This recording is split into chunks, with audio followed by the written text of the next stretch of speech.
Hello everyone, this is Neha and welcome back to my channel. कैसे आप सब? I hope आप बहुत बढ़िया होंगे। स्वागत है आपका आपके अपने चैनल स्टडी परचम में। आज से हम इंग्लिश पेडागोजी के प्रीवियस ईयर क्वेश्चन को सॉल्व करेंगे। ये एक प्रैक्टिस सेशन की तरह आप लीजिएगा, जिससे आपकी रिवीजन क्लास स्टार्ट हो जाएगी इंग्लिश पेडागोजी से रिलेटेड, है ना। तो प्रीवियस ईयर क्वेश्चन को सॉल्व करने का हमारा पर्पस ये है कि हमारे प्रीवियस ईयर क्वेश्चन से हमें ये पता चलेगा कि किस तरह के पैटर्न होते हैं इंग्लिश पेडागोजी के। जो लोग पहली बार एग्जाम देने जा रहे हैं सीटेट पेपर 1 के लिए, उनके लिए ये वीडियो बहुत ही ज़्यादा इंपॉर्टेंट रहेगा और पेपर 2 वालों के लिए इक्वली इंपॉर्टेंट रहेगा, क्योंकि पेपर 1 और पेपर 2 में जो इंग्लिश पेडागोजी का सिलेबस है लगभग सेम है। तो इसी तरह के क्वेश्चंस पूछे जाते हैं ना, सिलेबस सेम है तो क्वेश्चन की थोड़ी बहुत डिफिकल्टी लेवल में अंतर आता है, बाकी सारे क्वेश्चन सेम आते हैं। तो अगर आप पहली बार एग्जाम देने जा रहे हैं तो आपके लिए क्वेश्चन पैटर्न समझ में आएगा, और जो लोग पहले एग्जाम दे चुके हैं तो वो इस पर्पज से इस वीडियो को देखें ताकि आपकी तैयारी और बेहतर हो सके। ठीक है, तो चलिए फिर वीडियो स्टार्ट करते हैं और देखते हैं कि किस तरह के क्वेश्चन इंग्लिश पेडागोजी में सीटेट में पूछे जाते हैं। ठीक है, आज का जो प्रीवियस ईयर क्वेश्चन है वो सीटेट जुलाई 2019 का है। तो आज हम देखेंगे कि कैसे कैसे क्वेश्चन पूछे जाते हैं, और ये क्वेश्चन बहुत ज़्यादा इंपॉर्टेंट है एग्जामिनेशन पॉइंट ऑफ व्यू से। अगर आप सीटेट जुलाई 2024 की तैयारी करना चाहते हैं या आपको 15 आउट ऑफ 15 लाना है इंग्लिश पेडागोजी में, तो आपके लिए वीडियो जो है वो बहुत इंपॉर्टेंट रहेगा, ये सेशन आपके लिए बहुत इंपॉर्टेंट रहेगा। तो आज का हमारा पहला क्वेश्चन है, वो क्या बोलता है कि a teacher of class 5th wish to teach a complex language structure from a syllabus she should. यानी यहाँ पे क्या पूछ रहा है कि जो क्लास 5th की टीचर हैं वो क्या करना चाह रही हैं, वो अपने क्लास में कॉम्प्लेक्स लैंग्वेज स्ट्रक्चर को पढ़ाना चाहती हैं जो कि सिलेबस में दिया है। तो वो क्या करेंगी जिससे वो बच्चे को ये कॉम्प्लेक्स लैंग्वेज स्ट्रक्चर को समझा सके, उनको क्या करना चाहिए। ठीक है, तो पहला ऑप्शन है ask student to memorize the rule. Second option है not teach the complex structure and avoid it. तीसरा ऑप्शन है focus on listening speaking practice instead of teaching grammar. और नेक्स्ट ऑप्शन है use a grammar game with a focus on this complex structure. अब देखिए पहला option कैसे नहीं होगा वो हम समझते हैं। पहला ऑप्शन में दिया हुआ है कि स्टूडेंट को मेमोराइज करने के बोलना है, तो ये मेमोराइज जो वर्ड होता है ना, ये अपने आप में नेगेटिव वर्ड होता है। तो आपको किसी भी बच्चे को रट्टाफिकेशन से दूर लेके जाना है। ये एनसीएफ कहता है कि आपको रोट लर्निंग नहीं करानी है। तो ये ऑप्शन गलत होगा कि आप बच्चे को रटवाना नहीं है, तो इसके थ्रू आप नहीं पढ़ाओगे। दूसरा है not to teach complex structure. अब बताइए कि आपके सिलेबस में दिया हुआ है, आप उसको नहीं पढ़ाओगे, अवॉइड कर दोगे, इग्नोर कर दोगे, तो ये भी ऑप्शन गलत है ना। Focus on listening speaking practice instead of teaching grammar. आपको ग्रामर टीचिंग नहीं करा के आपको क्या करना है, लिसनिंग एंड स्पीकिंग प्रैक्टिस करानी है। तो यहाँ पर तो ग्रामर पढ़ाने की बात कर रही है, तो यहाँ पर ये क्या कर रहा है, ये चेंज कर रहा है बात को, तो ये भी ऑप्शन गलत है। चौथा ऑप्शन देखते हैं use a grammar language with a focus on complex structure. यानी आपको गेम के थ्रू ग्रामर को पढ़ाना है, ग्रामर टीच करना है, ताकि बच्चे खेल खेल में ग्रामर के रूल को समझे और ग्रामर को यूज करना समझ जाए। तो आपका option number 4 will be the correct answer of this question, यानी चौथा जो है ऑप्शन आपका सही होगा। ठीक है, चलिए नेक्स्ट क्वेश्चन देखते हैं।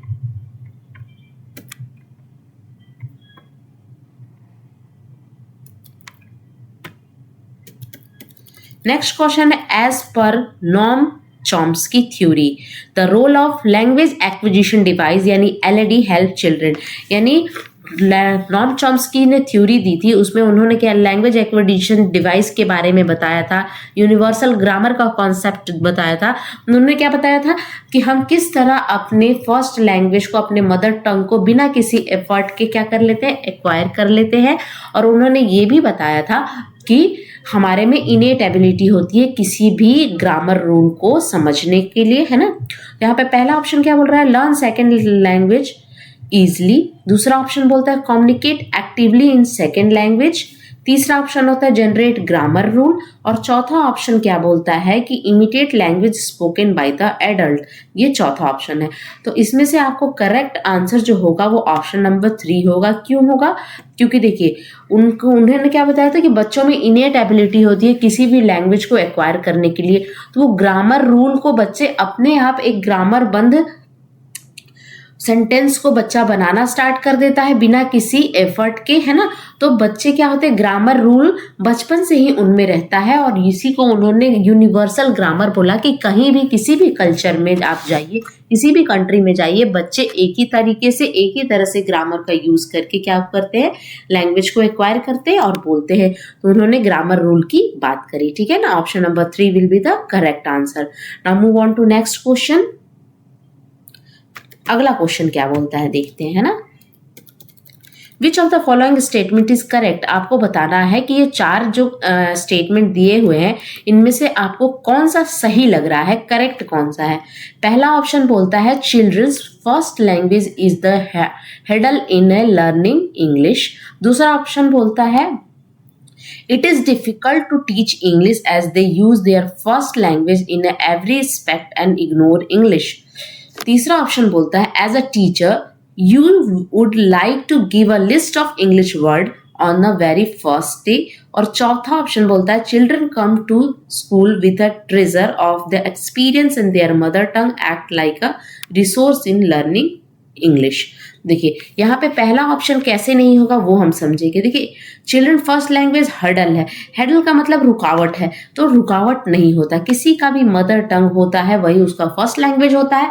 और मातृभाषा की यहाँ पे बात की गई है तो वो हर्डल है। क्या आपको इंग्लिश सीखने में आपकी मदर टंग रुकावट डाल रही है या रुकावट डालती है, तो ये ऑप्शन गलत हो गया। It is difficult to teach English as they use their first language in. देखिए आप हर जगह अपने फर्स्ट लैंग्वेज का यूज कर रहे हैं तो इसीलिए डिफिकल्ट है आपको। इंग्लिश क्या है, आपकी टारगेट लैंग्वेज है, आपकी सेकंड लैंग्वेज है। अगर आपकी मदर टंग लैंग्वेज क्या है, हिंदी है या और कोई भाषा है, तमिल, तेलुगु, जो भी आप भाषा बोलते हैं, गुजराती, तो इंग्लिश आपकी फर्स्ट लैंग्वेज का आप इतना ज़्यादा यूज़ करते हैं तो आप उसके कारण आप इंग्लिश को इग्नोर करते हैं और इसीलिए डिफिकल्ट है इंग्लिश सीखना। ये भी ऑप्शन गलत है। तीसरा ऑप्शन क्या बोलता है as a teacher you would like to give a list of English word on a very first day. आपको इंग्लिश वर्ड का यूज करना चाहिए पहले ही दिन से, नहीं, आपको धीरे धीरे आपके टारगेट लैंग्वेज में शिफ्ट होना है। पहले आपको बच्चों को मौका देना है अपने मदर टंग में बातें करने का, मदर टंग में सीखने का, और धीरे धीरे आपको शिफ्ट करना है ना। तो ये भी ऑप्शन गलत है। नेक्स्ट ऑप्शन है चिल्ड्रन कम विथ स्कूल। बच्चे जब स्कूल आते हैं तो उनके पास ऐसा बहुत सारे एक्सपीरियंस के साथ स्कूल आते हैं ना, अपने मदर टंग को लेके आते हैं, मदर टंग में बोलना उनको आता है ना, मदर टंग को यूज करना आता है। तो आपको मदर टंग को एज अ रिसोर्स यूज करना है। मदर टंग को एज अ रिसोर्स का मतलब कि आपको उसको इस तरह यूज करना है कि वो आपके एक टीचिंग एड का काम करे और उसके थ्रू आप इंग्लिश लैंग्वेज को लर्निंग कराएंगे तो बच्चे अच्छी तरीके से सीखेंगे। बच्चे अपने आप उनके बच्चों की लैंग्वेज को आप वैल्यू देंगे, है ना, रिस्पेक्ट देंगे। तो option number 4 will be the correct answer. ठीक है, चलिए नेक्स्ट देखते हैं।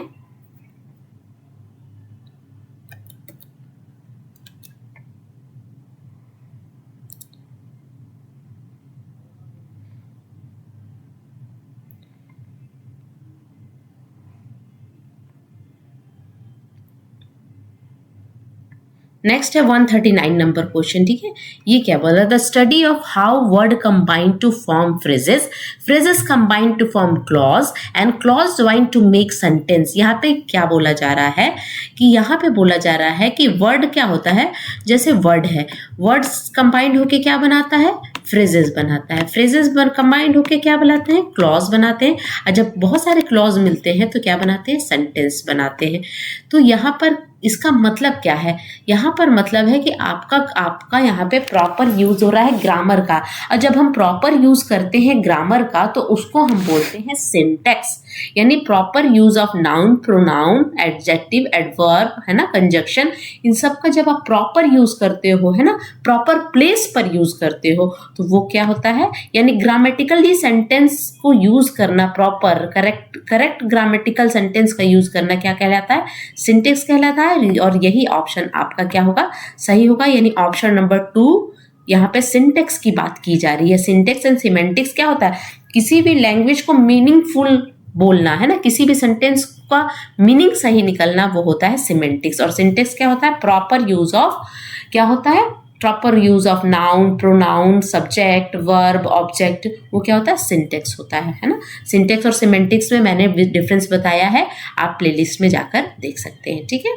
Now move on to next question. Next question हमारा क्या बोलता है, यहाँ पे नेक्स्ट क्वेश्चन बोल रहा है इंग्लिश लैंग्वेज है डैश डैश कॉन्सोनेंट साउंड। देखिए इंग्लिश लैंग्वेज में कितने साउंड है, सबसे पहले तो हम लोग को 44 साउंड पढ़ने हैं। कितने साउंड पढ़ने हैं, 44 साउंड पढ़ने हैं। उसमें से क्या है कि 24 साउंड जो होते हैं वो कॉन्सोनेंट के होते हैं और 20 साउंड जो होते हैं वो वोवेल साउंड होते हैं। तो यहाँ पे कॉन्सोनेंट साउंड के बारे में पूछा जा रहा है कि इंग्लिश लैंग्वेज में कॉन्सोनेंट साउंड का नंबर कितना है। तो यहाँ पर कॉन्सोनेंट साउंड का नंबर कितना है, तो ये कॉन्सोनेंट हो गया, ये वोवेल साउंड वाले वर्ड हो। एक्चुअली में वोवेल कितने होते हैं, 5 होते हैं, ए ई आई ओ यू, लेकिन साउंड की बात हो रही है यानी ध्वनि की बात हो रही है। तो यहाँ पर क्या होगा, 24 will be the correct answer. किस ऑप्शन में है, ऑप्शन नंबर 4 में, ठीक है। चलिए नेक्स्ट देखते हैं।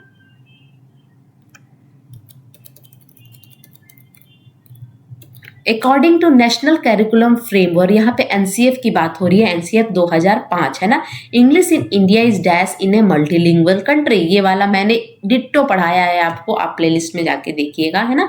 इंग्लिश को क्या बताया गया है, आपको बताना इंग्लिश फर्स्ट लैंग्वेज है इंडिया में मल्टीलिंगुअल कंट्री में, फॉरेन लैंग्वेज है, ग्लोबल लैंग्वेज है या एसोसिएट लैंग्वेज है। तो आपको ये पता होना चाहिए, मैंने बताया भी है कि इंग्लिश क्या है, एज अ ग्लोबल लैंग्वेज है। इंग्लिश क्या है, as a global language in multilingual country. Option number 3 will be the correct answer of this question. English क्या है, ग्लोबल लैंग्वेज के रूप में इंडिया में यूज किया जाता है।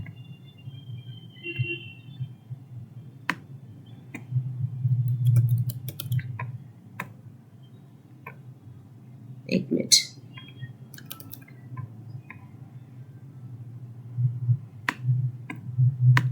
ऑप्शन नंबर 3 आपका सही होगा। यानी इस चीज को आपको ध्यान में रखना है कि नेशनल कैरिकुलम फ्रेमवर्क के हिसाब से आप जब ये क्वेश्चन में आ जाए कि एनसीएफ क्या बोलता है इंग्लिश को एज अ मल्टीलिंगुअल कंट्री में, तो आपको क्या बोलना है, ग्लोबल लैंग्वेज, ठीक है। चलिए नेक्स्ट क्वेश्चन देखेंगे। A teacher divide class in a teacher divide class in a small group and ask them to discuss and present their view on a safe environment, है ना। क्या करता है टीचर, क्या करता है, क्लास में एक स्मॉल ग्रुप बनाता है और उनसे कहता है कि आपस में आप डिस्कस करो, है ना, और अपने व्यू को, अपने विचारों को प्रेजेंट करो, अपने विचारों को व्यक्त करो, किस टॉपिक पर, सेव इन्वायरमेंट में, है ना। Student are free to plan and present their choice. जब टीचर इस तरह की बात बोल देगा कि आपको इन्वायरमेंट, सेव इन्वायरमेंट पर अपने एक छोटे छोटे ग्रुप में डिवाइड कर देता है बच्चों को, और डिवाइड करने के बाद टीचर क्या होता है कि आपको क्या करना है, सेव इन्वायरमेंट पर आप आपस में डिस्कस कीजिए और अपने व्यू को प्रेजेंट कीजिए, है ना। तो यहाँ पे बच्चों को क्या मिल गया, फ्रीडम मिल गया अपना प्लान करने के लिए, अपने चॉइस को, अपने क्रिएटिविटी को क्या करने के लिए, प्रेजेंट करने की यहाँ पे क्या मिल गया, यहाँ पे मौका मिल गया, है ना। तो teacher is facilitating them as them. अब टीचर यहाँ पे क्या कर रहा है, सुविधा प्रदान कर रहा है, सुविधादायक है, फैसिलिटेटिंग कर रहा है, फैसिलिटेट कर रहा है बच्चों को, है ना। व्हेन रिक्वायर, जब बच्चों को कुछ जरूरत हो रही है ना, बच्चों को जरूरत हो रही है अपने व्यू को एक्सचेंज करने में, व्यू को शेयर करने में, कुछ पॉइंट्स को ऐड करने में, तो टीचर वहां पे क्या कर रहा है, टाइम टाइम पर हेल्प कर रहा है ना, स्कैफोल्डिंग प्रोवाइड कर रहा है, ठीक है। व्हेन रिक्वायर, जब बच्चों को रिक्वायरमेंट हो रही है, तो ये क्या है, ये कौन सा अप्रोच माना जाएगा, क्या ये कंस्ट्रक्टिव अप्रोच है, क्या ये स्ट्रक्चरल अप्रोच है, क्या ये नेचुरल अप्रोच है, या ये डिडक्टिव अप्रोच है। तो ये किसका अप्रोच है, ये कंस्ट्रक्टिव अप्रोच है। कंस्ट्रक्टिव अप्रोच में बच्चों को पूरा मौका दिया जाता है अपने क्रिएटिविटी को, अपने व्यू को प्रेजेंट करने में, क्योंकि बच्चे एक्टिविटी के द्वारा अपने किसी भी चीज को सीखते हैं, है ना। कंस्ट्रक्टिव अप्रोच होता है कि बच्चे अपने ज्ञान का निर्माण खुद करते हैं, ठीक है। चलिए नेक्स्ट देखते हैं। अ टीचर ऑफ क्लास 4th, है ना, a teacher of class 4th some interesting book and distributed A teacher of class 4th bought some interesting book and distributed them among the student. Teacher जो class 4 के teacher हैं वो क्या करते हैं, वो कर रही हैं बहुत सारे इंटरेस्टिंग बुक को क्लास में लेके आती हैं और डिस्ट्रीब्यूट कर देती हैं, बच्चों में बांट देती हैं. Then she said today let's have fun and read them book for our pleasure, this reading is called. तो वो बोलती है कि चलो आज हम फन करते हैं, हम मजा करते हैं और सारे इंटरेस्टिंग इस बुक को पढ़ेंगे और उससे प्लेजर लेंगे. यानी प्लेजर का मतलब कि आनंद का अनुभव करते हैं, है ना. तो ये कौन सी रीडिंग है, तो प्री रीडिंग क्या होती है, रीडिंग से पहले वाली रीडिंग को हम प्री रीडिंग करते हैं. पोस्ट रीडिंग जब आपकी रीडिंग समाप्त हो जाती है उसके बाद एक तरह से आप समरी वगैरह करते हैं तो वो पोस्ट रीडिंग होती है ना. इंटेंसिव रीडिंग आप कब करते हो, इंटेंसिव रीडिंग जब आपको कोई बहुत इंपॉर्टेंट इंफॉर्मेशन लेनी होती है तो आप इंटेंसिव रीडिंग करते हो, है ना. और एक्सटेंसिव रीडिंग किस लिए करते हैं, प्लेजर के लिए करते हैं, है ना. जैसे आप नॉवल पढ़ते हो, आप मैगजीन पढ़ते हो, तो वो क्या होती है, एक्सटेंसिव रीडिंग. जब आपको फन के लिए पढ़ना है, आपको प्लेजर के लिए पढ़ना है, तो option number 4 will be the correct answer of this question की यहाँ पे एक्सटेंसिव रीडिंग की बात हो रही है. ठीक है, now move on to next question. हमारा नेक्स्ट क्वेश्चन क्या है, क्वेश्चन नंबर 144 हम देखेंगे. A 2.5-year-old children pick up his sibling book and looking at the picture tells a story, है ना. दिस इज, यहाँ पे 2-2.5 साल का बच्चा है और अपने भाई बहन का, सिबलिंग यानी अपने भाई, सगे भाई बहन की बात हो रही है, और वो पिक्चर को देख के स्टोरी टेल्स अ स्टोरी, है ना. तो वो बच्चा क्या कर रहा है, चाइल्ड इज क्या कर रहा है, क्या वो इमर्जेंट राइटिंग कर रहा है. देखिए यहाँ पे पढ़ने की बात हो रही है तो राइटिंग तो होगा ही नहीं. ऑप्शन नंबर फर्स्ट तो यहीं पे रॉन्ग हो गया. इमर्जेंट स्टूडेंट है, नहीं, अभी इमर्जेंट स्टूडेंट कहाँ से पढ़ा है ना, क्योंकि उसकी फॉर्मल जो एजुकेशन है वो स्टार्ट हुई नहीं है. इमर्जेंट रीडर जरूर है बच्चा, क्योंकि वहां पे वो पढ़ने की कोशिश कर रहा है, एक स्टोरी को देख के वो बता रहा है कि ये मंकी है, ये नदी बह रही है, ये ट्री है, इस तरह की वो बातें बता रहा है फोटो को देख के, यानी पिक्चर को देख के वो क्या कर रहा है, स्टोरी को बता रहा है. तो वो इमर्जेंट रीडर है. Option number 3 will be the correct answer. Emergent story writer, यहाँ पे राइटिंग की बात नहीं हो रही है, तो option number 3 will be the correct answer of this question. ठीक है, चलिए. A teacher of class 3rd, है ना, a teacher of class 3rd find some student understand the concept more clearly when she explain them orally. This learning style is, वो क्या देखती हैं, class 3rd की टीचर हैं, वो क्या कर देख रही हैं कि कुछ बच्चे ऐसे हैं जब वो ओरली पढ़ाती हैं तो बहुत अच्छे से कॉन्सेप्ट को समझते हैं, बहुत अच्छे से समझ ले रहे हैं जब वो ओरली समझ रही है. इसका मतलब क्या है कि बच्चे का जो ऑडियो है ना, ऑडियो वाले एड को वो बढ़िया से समझ रहे हैं, यानी कि वहाँ पे कौन सी लर्निंग स्टाइल का यूज़ हो रहा है, यानी कौन सी लर्निंग स्टाइल को बच्चे एक्सेप्ट कर रहे हैं, तो वो हमको देखना है. क्या वो विजुअल कब होगी, जब आप कुछ दिखा के पढ़ाओगे, जब आप बोल के पढ़ाओगे तो वो क्या होगी, ऑडिटरी लर्निंग होती है ना.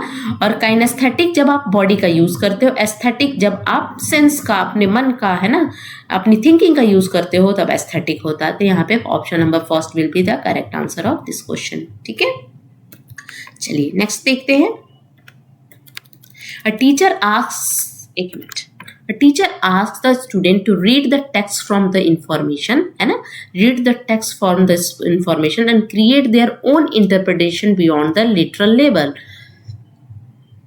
Which sub skill is practiced in this class? यानी टीचर क्या करती है, स्टूडेंट को बोलती है कि रीड कीजिए टेक्स्ट फ्रॉम द इंफॉर्मेशन, जो इंफॉर्मेशन है उसको आप पढ़िए और क्रिएट देयर ओन इंटरप्रेट, अपने विचारों को बताइए. आप पढ़ के आपने क्या समझा, है ना, आपने इससे मतलब उसका क्या आपने निकाला कि आखिर है क्या, आपने जो पढ़ा उससे आपने क्या निष्कर्ष निकाला, वो बताने के लिए वो बताती है टीचर क्लासरूम में करने के लिए. क्या पढ़िए इस इंफॉर्मेशन को, इस टेक्स्ट को पढ़िए और इंफॉर्मेशन को बताइए और उससे आपको बताना है कि आप इससे कितना समझते हैं, क्या समझा आपने ये जो पढ़ा. ये टीचर कौन से स्किल को डेवलप कर रही है, तो क्या पैराफ्रेजिंग कर रही है टीचर, क्या प्रिडिक्टिंग करते हैं. कि प्रिडिक्टिंग क्या होता है, कोई भी पढ़ाई से पहले की जाती है। प्रिडिक्शन क्या होता है, कोई भी रीडिंग आप करने जा रहे हो तो उससे पहले आप प्रिडिक्टिंग करते हो। ये इन्फरिंग है, इसको क्या बोलते हैं, इन्फरिंग, यानी option number 3 will be the correct answer. यानी जब कोई चीज आप पढ़ते हो और उसका निष्कर्ष निकालते हो तो वो क्या होता है, इन्फरिंग होता है ना। समरी भी बाद में करते हैं, लेकिन समरी कब करते हैं, जब पूरा चैप्टर पढ़ लिया उसको शॉर्ट फॉर्म में लिखना समरी होता है, ठीक है ना। तो यहाँ पे इन्फरिंग की बात हो रही है, ठीक है। क्वेश्चन नंबर 147 हम देखेंगे, story telling and listening to the story play an important role because story, है ना। स्टोरी टेलिंग यानी कहानी सुनना और कहानी सुनाना, ये क्या इंपॉर्टेंट रोल प्ले करता है ना, इसके बारे में बोलते हैं कि कहानी सुन भी रहे हो और सुना भी रहे हो। इससे आपकी कौन सी स्किल डेवलप हो रही है, इससे आपका क्या डेवलप हो रहा है, इससे टीचर क्या करना चाह रही है क्लास में।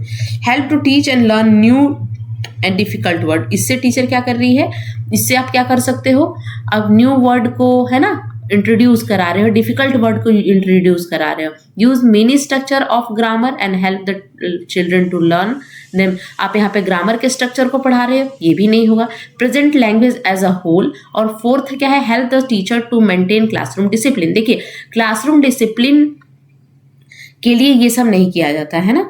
यहाँ पर ऑप्शन नंबर 3 आपको करेक्ट लगेगा कि यहाँ पर हम होल पढ़ा रहे हैं, एज अ होल, संपूर्ण रूप से पढ़ा रहे हैं कि सुनना भी है बोलना भी है एक साथ। आप स्टोरी सुना भी रहे हो तो आपकी जो लैंग्वेज स्किल डेवलप हो रही है, आप सुन भी रहे हो उसमें भी आप डेवलप हो रही है। तो option number 3 will be the correct answer of this question, ठीक है।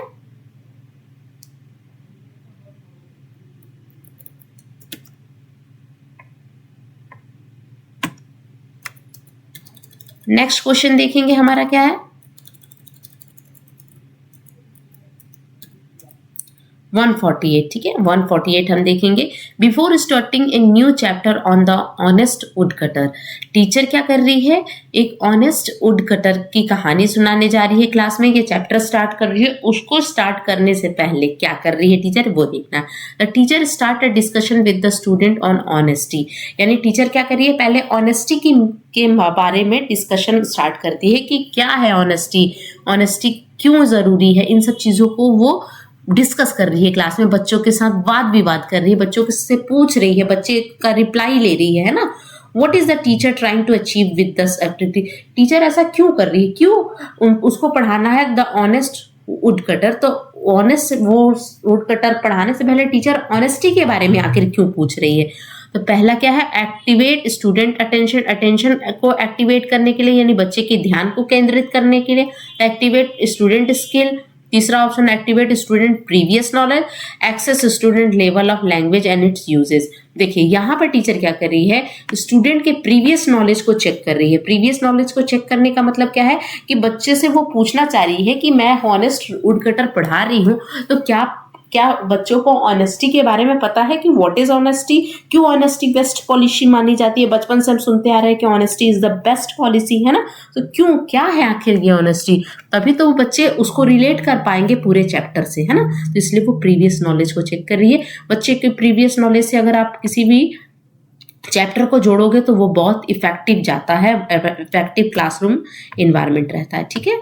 चलिए नेक्स्ट देखते हैं, 149 है क्वेश्चन, क्या बोल रहा है हमसे। A children got admission to a new school, the teacher was surprise to see she would speak 4 language fluently but could not speak in English, see is. क्या है कि टीचर क्या देखती है कि एक बच्ची का एडमिशन नए स्कूल में होता है और वो बच्ची 4 लैंग्वेज का यूज बहुत ही अच्छे से कर पाती है लेकिन वो इंग्लिश नहीं बोल पाती है। तो आखिर वो बच्ची है क्या, है ना। बच्ची मोनोलैंग्वल है। मोनोलैंग्वल का मतलब होता है बच्ची को एक लैंग्वेज की समझ है ना, एक लैंग्वेज भी वो जानती है। तो ये तो होगा नहीं, क्योंकि वो क्या जान रही है, यहाँ पर आपको देखना है 4 लैंग्वेज जानती है ना। 2 लैंग्वेज, जब 2 लैंग्वेज जो जानता है उसको बाइलैंग्वल कहते हैं, तो ये भी नहीं होगा क्योंकि यहाँ पे 4 लैंग्वेज की बात है। मल्टीलिंग्वेज यानी जब 2 से ज्यादा लैंग्वेज बच्चे जानते हैं तो वो मल्टीलिंग्वल होता। तो यहाँ पे 4 है कि वो बच्ची क्या है, मल्टीलिंग्वल है, यानी उसको बहुभाषिता की क्या है, पहचान है। लिंग्विस्टिक यानी भाषा का यानी लैंग्वेज का अगर आपको ज्ञान है तो उसको लिंग्विस्टिक कहते हैं, ठीक है। चलिए आज के लास्ट क्वेश्चन को देखते हैं कि क्या बोलना चाह रहा है। स्टूडेंट ऑफ क्लास 5th है ना। The student of class while reading a chapter find some difficulty and unfamiliar word, है ना, and it is not able to get the meaning of those word she should. क्या है, class 5th का student है, जब वो read कर रहा है चैप्टर को तो वो क्या कर रहा है कि उसको दिक्कत आ रही है, कुछ ऐसे वर्ड है जो कि अनफैमिलियर है। अनफैमिलियर वर्ड किसको बोलते हैं, जो वो फ्रिक्वेंटली यूज नहीं किए जाते हैं, है ना, जो साइट वर्ड नहीं होते। साइट वर्ड का मतलब कि आप देखते ही पहचान जाओगे, है ना, तो वो साइट वर्ड नहीं है, अनफैमिलियर वर्ड है, वो कभी कभी यूज होता है, उसको पहचानने में बच्चे को दिक्कत आ रही है। Not able to get the meaning, उसकी मीनिंग को वो नहीं पहचान पा रहा है, तो शी शुड क्या करना चाहिए टीचर को, शी शुड क्या करना चाहिए, मतलब उस बच्चे को क्या करना, आस्क द टीचर, अपने टीचर से बोलना चाहिए, है ना। Ignore and skip the word and keep the reading, उसको क्या कर देना चाहिए कि जो वर्ड वो पढ़ रहा है, जो समझ नहीं पड़ रहा है उसको स्कीप कर रहा है और आगे बढ़ जा रहा है, ऐसा भी नहीं करना है ना।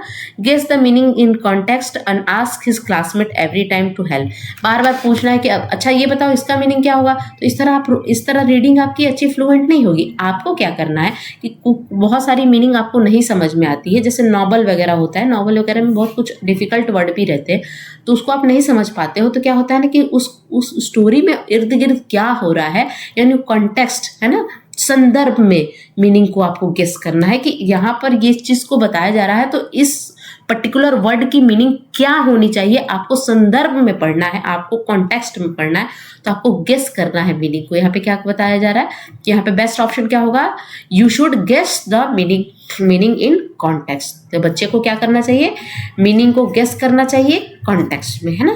तो ये थे आज के 15 क्वेश्चन जो कि जुलाई 2019 के थे, है ना, और ये लैंग्वेज 2 के थे, लैंग्वेज 1 के भी नेक्स्ट क्लास में मैं लेकर आऊंगी। तब तक के लिए thank you so much for watching. अगर आपको वीडियो अच्छा लगे तो please like, share and subscribe करते रहिए। Bye, take care and keep smiling.